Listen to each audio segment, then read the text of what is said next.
Hello student, ये है wheat stone bridge. इसमें 4 आर्म्स दिखाए हुए हैं। प्रत्येक आर्म्स पर एक एक कंपोनेंट जुड़ा हुआ है।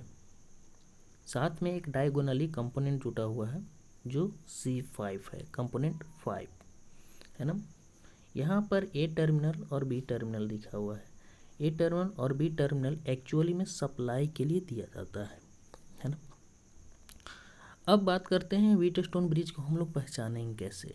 तो व्हीट स्टोन ब्रिज को पहचानने के लिए सबसे पहला कंडीशन है डायगोनली आर्म्स को, यानी C1 और C4 को आप मल्टीप्लाई कीजिए तो ये इक्वल होना चाहिए C2 और C3 के मल्टीप्लिकेशन के, है ना। इस कंडीशन में होता क्या है व्हीट स्टोन ब्रिज में कि ये टर्मिनल, अगर ये पॉइंट को हम मान लें C और यहाँ का ये मान लें D, तो C पॉइंट का जो भी वोल्टेज होगा वो होगा D पॉइंट के वोल्टेज के बराबर। इस कंडीशन में VC इक्वल टू VD, सो दोनों पॉइंट का पोटेंशियल बराबर है। तो यहाँ से इस ब्रांच में कोई भी करंट फ्लो नहीं करेगा। इस वजह से आप इस C कंपोनेंट को हटा भी दें तो इस सर्किट पर कोई फर्क नहीं पड़ने वाला है। तो आगे की ओर हम इसको देखते हैं कैसा मेरा सर्किट दिखेगा।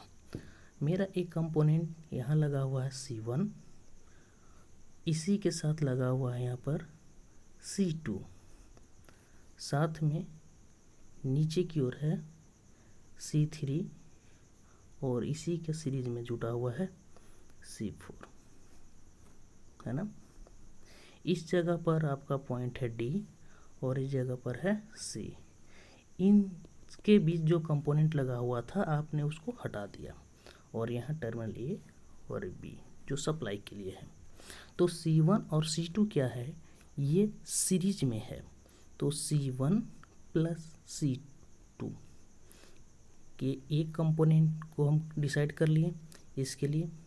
और अगेन हम बात करें नीचे की ओर तो ये हो गया C3 और C4 दोनों सीरीज में, और ये टर्मिनल A और टर्मिनल B।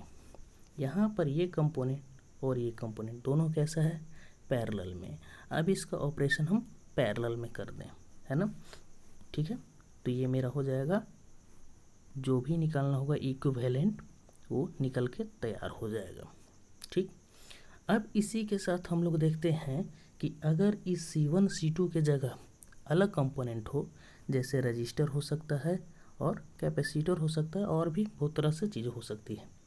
तो देखते हैं, अगर C1 के जगह R1 कंसीडर कर दें, C2 के जगह R2 कंसीडर कर दें और C3 के जगह R3 और C4 के जगह क्या हो जाएगा R4, और बीच में यहाँ पर कोई और भी लगा दें R5। अब हमें इसे चेक करना है कि ये व्हीट स्टोन ब्रिज फॉर्म कर रहा है या नहीं।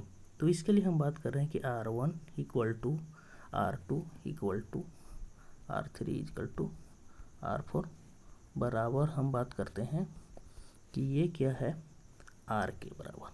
ठीक है, तो कंडीशन था R1 इंटू R4, ये व्हीट स्टोन ब्रिज चेक करने का कंडीशन है, बराबर होना चाहिए R2 इंटू R3 के। तो ये क्या हो जाएगा, यहाँ पर R के बराबर है तो R² बराबर ये भी R²। एक्चुअल में व्हीट स्टोन ब्रिज फॉर्म करेगा तो हम इसे हटा देंगे, ये कोई काम का नहीं है। तो मेरा ऊपर में क्या बचेगा R1 प्लस R2 और नीचे में बचेगा R4 प्लस R3, है ना। तो यहाँ पर 2R और नीचे भी 2R, दोनों सीरीज में है ना, R1 R2 और R1 R2 R के बराबर 2R और नीचे भी 2R और ये B। तो RAB या R इक्विवेलेंट की हम बात करें, दोनों है पैरेलल, तो इसका वैल्यू हो जाएगा 2R/2 और दोनों इक्वल है ना, तो क्या हो जाएगा R, है ना। ये व्हीट स्टोन ब्रिज के लिए हम लोग निकाल दिए कंडीशन से। अब अगला अगर हम बात करें कैपेसिटर के लिए, तो अगेन कैपेसिटर के भी बात कर लें।